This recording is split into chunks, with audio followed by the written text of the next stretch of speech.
Bonjour chers internautes, dans cette vidéo je vais vous montrer comment faire pour trouver un bon fournisseur sur la plateforme Alibaba. Du choix du fournisseur à la première commande, je vais vous donner les meilleurs conseils que j'ai moi-même appliqués pour ma boutique Amazon. Je vais aussi vous permettre d'éviter deux gros pièges potentiels qui peuvent vous coûter cher. Mais avant de vous montrer tout ça, commençons par faire les présentations. Allez, c'est parti!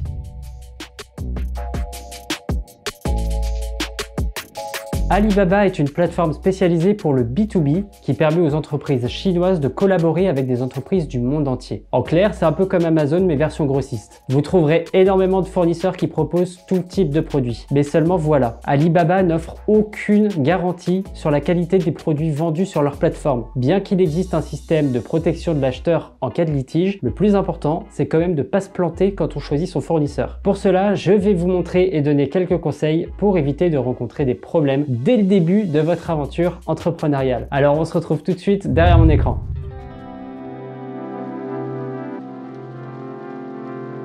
Et voilà, comme vous pouvez le constater, on se retrouve derrière mon écran. On est sur alibaba.com. Donc dès la page d'accueil, je vais déjà vous donner un premier conseil. Le site est traduisible, vous pouvez le voir ici dans cet onglet là. Je ne vous conseille pas de le traduire en français, tout simplement parce que les traductions sont pas très performantes. Donc du coup, vous avez peut-être des possibilités de passer à côté de produits ou de fournisseurs qui auraient une autre traduction. Donc pour ça, j'ai mis le lien dans la description. Je vous invite à utiliser DeepL, qui est gratuit et qui est le meilleur traducteur. Moi, j'utilise aussi cet outil pour échanger avec mes fournisseurs et jusqu'à présent, on n'a jamais eu de problème d'incompréhension. Donc pour le deuxième conseil, ce que je vous invite à faire très fortement quand vous êtes sur cette page, c'est de cocher les cases Verified Supplier et Trade Assurance. Comme ça, vous allez filtrer déjà les fournisseurs qui sont vérifiés et aussi les fournisseurs donc qui passent par Alibaba.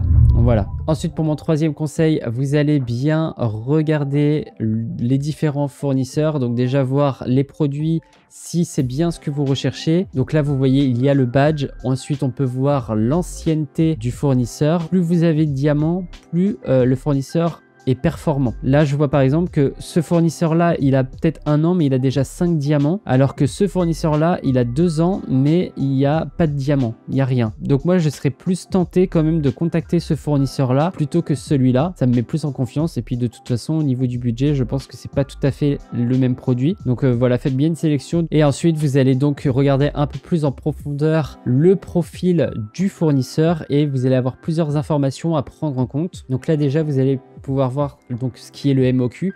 Donc le MOQ, ce sont les pièces minimum requises par commande. Là, on peut voir que c'est 500 pièces minimum. Mais attention, si vous faites du private label et vous voulez personnaliser vos produits, on voit tout de suite que là, ils veulent 1000 pièces. Après, essayez de voir à la négociation. Donc là, c'est juste des informations primaires. On peut voir aussi qu'ils ont un service de transport, donc après, pareil à voir. On peut voir aussi qu'ils répondent plutôt rapidement. Généralement, ils mettent des temps de réponse un peu plus élevés par rapport à la réalité. Les délais de livraison sont presque parfaitement remplis, donc ça me met encore plus en confiance. Et on peut voir qu'ils font quand même pas mal de chiffres d'affaires. Pour le coup, celui-ci, je le mettrai de côté et je serais plutôt OK pour le contacter. Au niveau des prix, bon, on se situe entre 9,50 $ et 15,50 $. Donc là, après, tout va dépendre des produits et de la négociation parce que ils vendent peut-être plusieurs produits et voir ce que vous pouvez faire. Mon quatrième conseil, ça va être de contacter plusieurs fournisseurs. Donc vous allez vous faire une petite liste de fournisseurs et ensuite, vous n'allez pas hésiter à poser toutes vos questions, à échanger, à demander les documents, que ce soit les normes CE, que ce soit les fiches produits. Voilà, faut absolument vous renseigner et être au courant de tout parce qu'il faut savoir que ces produits-là, vous voulez les vendre et il faut maîtriser votre produit. Donc pour ça, il faut que le fournisseur puisse être transparent avec vous aussi et que vous ayez bien toutes les données importantes pour ensuite le communiquer à vos clients. Voilà, vous allez poser vos questions, avoir plein d'informations et ensuite vous allez voir tout ce qui est négociable. Il y a une liste de choses que vous pouvez négocier. Donc évidemment, vous pourrez voir pour négocier le prix, voir si vous pouvez payer en différé. Donc moi, dans mon cas, avant je payais comptant, mais maintenant je paye 30% à la commande et 70% à l'arrivée.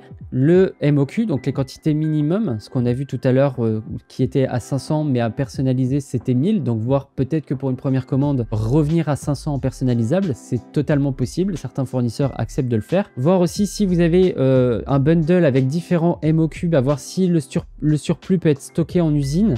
en attendant que vous repassiez commande. Moi, c'est mon cas, c'est ce que je fais avec mon fournisseur. Ensuite, voir tout ce qui est personnalisable, donc les logos, les couleurs. Vous voyez après avec lui ce qui est possible de faire par rapport au packaging. Vous pouvez aussi négocier l'étiquetage de vos produits. Donc si vous avez vos étiquettes Amazon, plutôt que de faire venir à chaque fois votre stock chez vous, étiqueter, vous allez faire de la logistique et perdre du temps, demandez carrément à votre fournisseur s'il peut le faire pour vous. Encore une fois, pour moi, c'est mon cas, ils le font pour moi et ça coûte pas plus cher. Du coup, voir aussi donc le conditionnement par rapport au bundle, s'il peut vous faire des trucs personnalisés. Vous pouvez aussi voir si vous pouvez amener du stock d'une autre usine pour faire vos bundles, c'est aussi possible. Certaines personnes font ça, ils travaillent plusieurs usines qui font rapatrier dans une autre et ensuite ils font l'assemblage, c'est une possibilité. Vous allez parler aussi des transports, voir s'ils ont leur propre service de transport, voir leur tarification ou voir si vous passez vous par vos propres services de transport. Il y a certains fournisseurs qui vont demander à ce que vous passiez par vos propres services et il y en a d'autres qui vont dire nous on peut le prendre en charge, il n'y a pas de problème. Donc après c'est à vous de voir financièrement ce qui est le plus intéressant. Et enfin, une fois que vous avez sélectionné tous vos fournisseurs, que vous avez pris contact avec eux, vous avez posé des questions, vous avez eu des réponses à vos questions, à ce moment-là, vous allez commander des échantillons à vos différents fournisseurs que vous aurez contactés. Donc logiquement, vous avez déjà pas mal d'informations. Maintenant, il est temps de voir concrètement si leurs produits en valent vraiment le coup. Donc vaut mieux dépenser une petite centaine d'euros plutôt que de perdre des milliers. Un autre conseil que je vais vous donner aussi, c'est au niveau du feeling avec le fournisseur. Si vous n'avez pas un bon relationnel ou si vous n'avez pas un bon ressenti, n'insistez pas, ça sert à rien. Passez à un autre. Vous avez choisi un fournisseur, vous avez reçu plusieurs échantillons concurrents. Donc là, on va passer à une phase de renégociation. Vous allez remettre à plat donc toutes les informations qu'il vous a communiquées, voir que ça correspond bien, que ça n'a pas changé entre temps. Et ensuite, ça sera temps pour vous d'organiser votre première commande. Dernier conseil par rapport à cette première commande, si vous commencez comme moi en auto-entreprise avec une petite quantité, faites venir votre stock à la maison et contrôlez pour voir que tout est bien conforme et comme ça pour la suite, si vous êtes en confiance et que tout s'est bien passé, vous pourrez ensuite envoyer votre stock de l'usine au stock Amazon. En début de cette vidéo, je vous ai parlé de 2 gros pièges à éviter. Donc maintenant que je vous ai donné tous ces petits conseils, je vais vous en parler. Donc le piège numéro 1, si vous contactez qu'un seul fournisseur, c'est de vous concentrer et donner toute votre énergie sur cet unique fournisseur. Là, vous voyez quand même qu'il y a une sacrée liste avec énormément de choses. Vous allez pouvoir trouver beaucoup de choses très intéressantes, des choses auxquelles même vous n'auriez peut-être pas forcément pensé au départ et qui peuvent vous aider à alimenter votre offre. Voilà, vous concentrez pas sur un seul, perdez pas votre temps, faut vraiment en contacter plusieurs. Ne passez pas à côté de potentielles opportunités. Deuxième gros piège à éviter, et là je vais vraiment attirer votre attention sur ça, quand un fournisseur vous propose de passer commande en dehors d'Alibaba, surtout vous refusez. Vous allez avoir peut-être 2 cas de figure. Il y a certains fournisseurs, pour eux c'est catégorique, ils ne veulent pas que vous payiez sur Alibaba. Donc là c'est 99% sûr de l'arnaque. Et là, vous répondez même plus, c'est plus la peine. Et il y a certains fournisseurs où c'est peut-être plus une question d'économie pour eux, où ils vont vous proposer est-ce que vous voulez payer par Alibaba ou est-ce que vous voulez payer en dehors d'Alibaba. Donc ça, ils vous laissent le choix. Du coup, c'est un peu moins ambigu et vous pouvez quand même faire confiance parce qu'ils vous proposent quand même cette option d'Alibaba qui est sécurisée. Mais bien évidemment, vous allez dire je veux payer par Alibaba. Vous passez par Alibaba parce qu'il y a une protection de l'acheteur et en cas de litige, Alibaba va servir d'intermédiaire pour vous protéger, vous dédommager si jamais il y a vraiment un problème. Vous allez y trouver votre compte, vous sortez pas du circuit, c'est vraiment le gros piège à éviter. Voilà, maintenant que je vous ai donné tous ces conseils et que je vous ai donné les pièges surtout à éviter qui sont très importants, on va passer de l'autre côté pour la conclusion.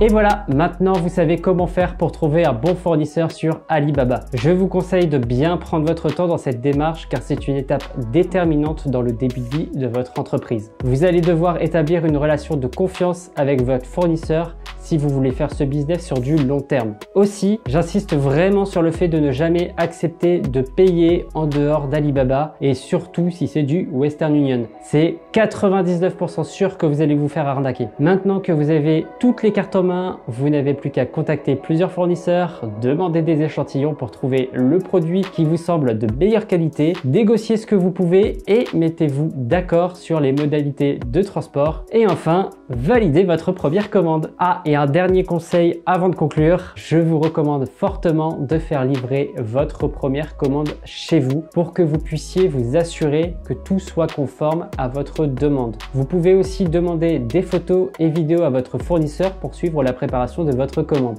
Et si vous passez directement une très grosse commande, n'hésitez pas à faire intervenir une société de contrôle qualité afin de vérifier sur place que votre cahier des charges soit bien respecté. Et voilà, cette vidéo est maintenant terminée. Si vous avez des questions, n'hésitez pas à les poser en commentaire. C'est toujours un plaisir de vous répondre. Vous pouvez aussi laisser un pouce bleu si vous avez aimé cette vidéo et n'hésitez pas à vous abonner pour suivre notre contenu. En attendant la prochaine vidéo ou le prochain webinaire, portez-vous bien. Salut!